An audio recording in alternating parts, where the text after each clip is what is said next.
திமுக ஆட்சி அது என் பூடாச்சு. அவங்க மொத்தம் அவனுங்களுக்கு ஓட்டு போட்டதுனால இதெல்லாம் ஒரு தண்டனை. இப்போது திமுக ஆட்சி வந்து இப்போது 4 ஆண்டுகள் ஆகிடுச்சு. இன்னும் இப்போ ஒரு 5-6 மாதத்தில் தேர்தல் வரப்போகுது. இப்போது எப்படி இருக்குது இந்த ஆட்சி? இந்த ஆட்சி எனக்கு எதுவும் சொல்ல தெரியாது. என்ன வேறு ஆட்சி வந்தால் நல்லாயிருக்கும். சரி, யார் வந்தால் நல்லாயிருக்கும்னு நினைக்கிறீங்க? யாருன்னு எனக்கு விவரம் தெரியல. இவர் சீமாங்கூட வரலாம், அவர் வரலாம். காசு எல்லாம் காசு கொடுக்குறது யார் கொடுக்குறாங்களோ அவங்க பக்கம் தான் போகிறாங்க. இப்போ ஜனங்க அப்படி தான் நடக்குது எல்லாமே. வேறு என்ன நடக்குது? காசு தான் எல்லாம் பேசுது. கண்டிப்பாக வந்து சிறப்பாக எனக்கு ஒன்றும் பிடிக்கல. நானும் டிஎம்கேல தான் இருந்தேன். கிட்டத்தட்ட நானே ஒரு 7 தடவை நான் டிஎம்கேக்கு தான் ஓட்டு போட்டேன். இது இல்லாமல் செஞ்சி தொகுதி வந்து ஒரு டைமில் வந்து மினிஸ்டர் தொகுதியாக இருந்தது. எதுவுமே பண்ணல, ஒரு சூழ்நிலை இல்லாமல் போயிடுச்சு அவருக்கு. அது என்னன்னு தெரியல, டக்குன்னு சொல்லிட்டு ஒரு ஆட்சியில் இதிலேருந்து அமைச்சர்லேருந்து எடுத்துட்டாங்க. அன்னிலேருந்தே எங்களுக்கு ஒன்றுமே வந்து சிறப்பாக எதுவும் பண்ணல. அவங்க எங்களுக்கு வந்து மாற்றம் தேவை. அதனால் நாங்களும் வந்து விரும்புகிறோம். டிவிக்கு அந்த மாதிரி சீமான் அண்ணன் அந்த மாதிரி எல்லாமே வந்து நாங்கள் வந்து இது பண்ணுறோம்.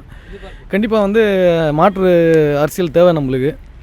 அந்த மாதிரி வந்துச்சுனாக்கா கண்டிப்பாக நாங்கள் ஹெல்ப்ஃபுல்லாக இருப்போம். அவங்களுக்கும் சரி, நம்மளுக்கு இந்த திமுக, அதிமுக, பிஜேபி இந்த மாதிரி எந்த ஒரு கட்சிக்கும் வந்து அங்கீகாரம் கொடுக்குற அளவுக்கு நாங்கள் இல்லை. ஏன்னாக்கா மாற்று இவங்க தான் வந்துன்னு இருக்கிறாங்க. புதுசாக நான் வந்து எதனாச்சும் பண்ணட்டுமே அப்படின்ற ஒரு மைண்ட் செட்டில் தான் இருக்கிறோம். கண்டிப்பாக இந்த டைமில் வந்து ஒரு மாற்றம் கிடைக்கும்.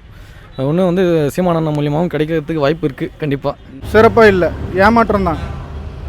நம்பி வாக்களித்தோம், சிறப்பாக செய்வாங்க, நல்லா வருவாங்க, நல்லது நடக்கும்னு நம்பினோம். அப்படி எதுவும் நடந்ததாக எனக்கு தெரியல. நிறைய குறைகள் இருக்குது. அது குறிப்பிட்டு யார் இதனால் அப்படின்னு சொல்கிறதுக்கு இல்லை. மீண்டும் திமுக ஆட்சி வரணுன்றீங்களா, வர வேணான்றீங்க? வர வேண்டாங்க ஐயா, வாய்ப்பு இல்லை. இப்போ திமுக ஆட்சிக்கு வந்து பார்த்தீங்கன்னா 4 வருஷம் ஆகிடுச்சு. இன்னும் 5-6 மாதத்தில் தேர்தல் வரப்போகுது. எப்படி இருக்குது இந்த 4 ஆண்டு ஆட்சி? எப்படி இருக்கும்? சொல்லிக்கிற மாதிரி ஒன்றும் இல்லைங்க. ஒரே வாரத்தில் முடிச்சிடலாம், அவ்வளோதான். 4 ஆண்டு ஆட்சி வந்து வெறும் பொம்மை ஆட்சி தான். திமுக ஆட்சி எங்களுக்கு வந்து பொறுத்த வரைக்கும் சுத்த வேஸ்ட். எந்த ஒரு இதுவும் எங்களுக்கு கிடைக்கல. திமுக ஆட்சியில் நல்ல திட்டம் எதுவுமே கிடைக்கல.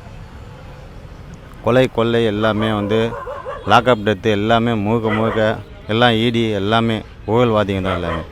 நல்லா இல்லைண்ணா ஆட்சி, சிறப்பாக இல்லை. ஒயின் ஷாப்லாம் அதிகமாகி போச்சு, எல்லாம் கெடுக்குறாங்க. அண்ணன் சீமான் வர்றது அடுத்தது சீமானு தான் ஓட்டு. திமுக ஆட்சி நல்லா இல்லை. ரேபரி, கஞ்சா அதெல்லாம் ரொம்ப ரேபரி. நிம்மதியாக ஊரில் சுற்ற முடியல. செஞ்சியில் சுத்தமும் இல்லை. சாதாரண மக்களுக்கு வந்து பாதுகாப்பு இல்லைங்க செஞ்சியில். ஆமாம், திமுக ஆட்சியில் பாதுகாப்பு இல்லை.